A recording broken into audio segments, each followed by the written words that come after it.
Good morning, everybody. My name is Odette, and today I will explain my mind map about what teaching English means.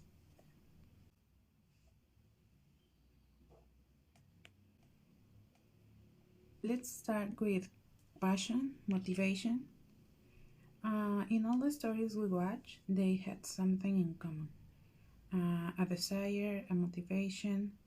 In Carla's video, she said that she was inspired by how her mother, who is also a teacher, enjoyed her job.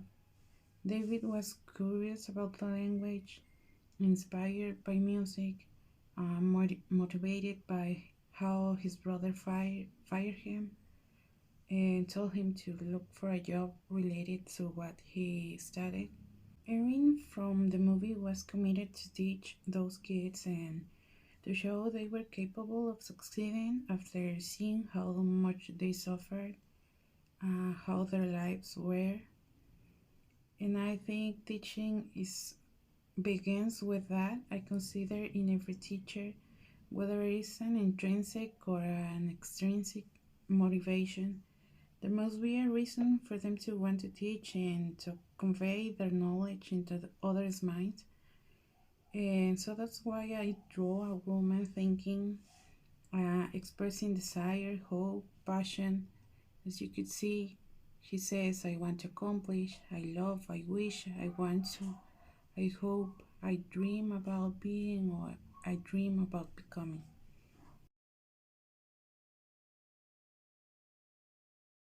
The next one is planification.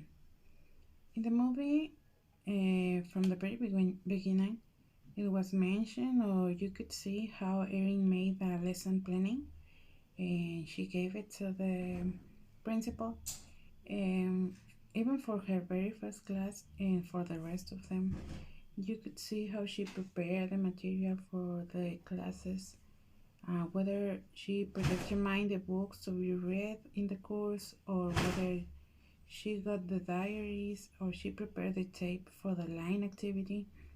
And even to think about those kind of what you could consider simple activities, uh, it is related to planification. A teacher must be prepared.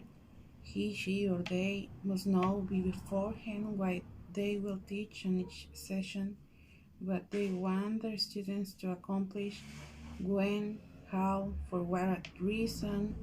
And so for this, I draw a calendar, a folder, a journal, and I wrote some keywords like lesson plan, dates, timetable, strategies that help the teacher to be organized and prepared.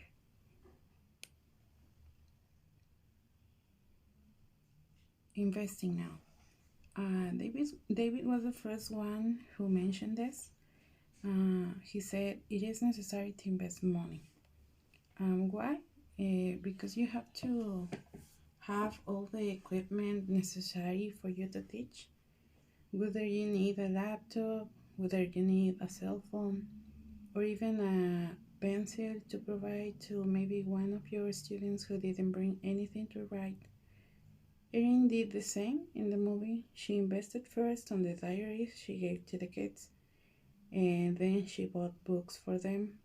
She paid for the dinner, the museum where she took them, etc. Even though it is sad to say, not always the teachers will be given everything necessary by the school they work for. Sometimes all the gadgets and tools uh, have to be paid with the money from their own pockets. It could be seen as wasting, but I wouldn't call it that way. I would call it investing on your purposes. And I also relate this topic to the former because when you invest in what you need, you are a prepared teacher. And not only for the current class, but also for the upcoming ones. In this drawing, I just draw some coins, some I wrote some words like books, courses, equipment, or related to investing. Knowledge. We continue with the preparation, but now it is related to the knowledge. As David once again said, if you want to be a teacher, you have to be prepared and to be prepared and to be prepared. Not only with a plan, as I mentioned before, but with the knowledge you are going to share as well. Teacher is the source of knowledge for every student, and so acquiring and updating new contents is a must do. Of course, there will be things in which teachers are not experts, but when a student comes up with a doubt, a question, even if it's not related to the topic, I think as teachers, I think it's important to clarify them. And if we don't know, it is also important to express it. I see relevant to show that not knowing something is fine, because ignorance, doubts, questions are or were the root and the beginning for every single thing we know now. And I draw a cute brain in the symbol of Luther as the representation of sharing and acquiring knowledge. The next one is skills, also related to the previous ones. When it comes to teaching English, your main goal is to work on your students' skills. Listening, get them used to the language in the level they require. Speaking, to make them use the language, make them express their ideas in the language, not only in an oral way, but also in a written mode, which is writing. And also make them read and comprehend what they are reading. Most important, I consider to make them feel confident while they are doing those things. In the movie, we could see how the students made it to the course that Erin first teach them, but they got there with absolute no confidence on their minds. They were treated as dummies, and as a teacher, I see that we must encourage the students to do better, to practice and practice, as I mentioned before, a teacher must do.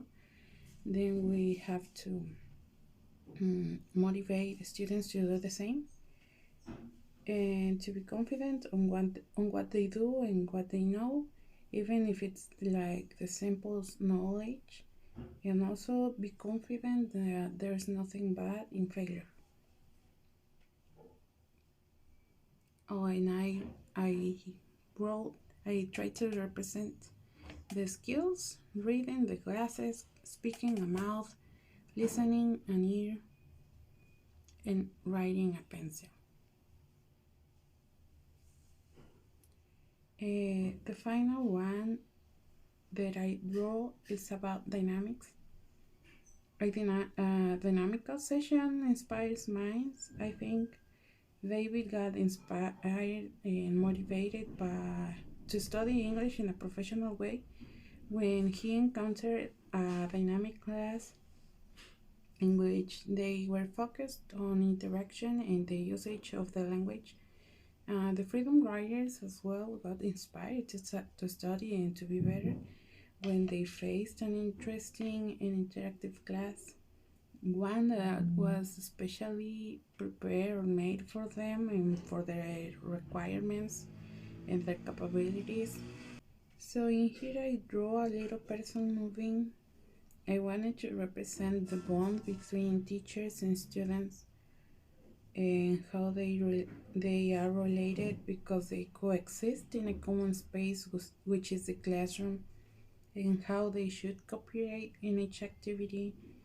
I also added other words like a unity, sympathy, empathy, which are attitudes that help you relate and comprehend the others surrounding you, which makes teaching English easier and more enjoyable.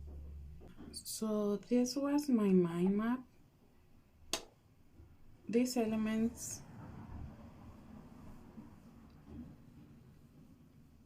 These elements are not the only ones involved in teaching English, but are the ones that I could identify easily in all the videos we've seen. And I hope to see other mind maps and have a wider idea of what teaching English means. Thank you.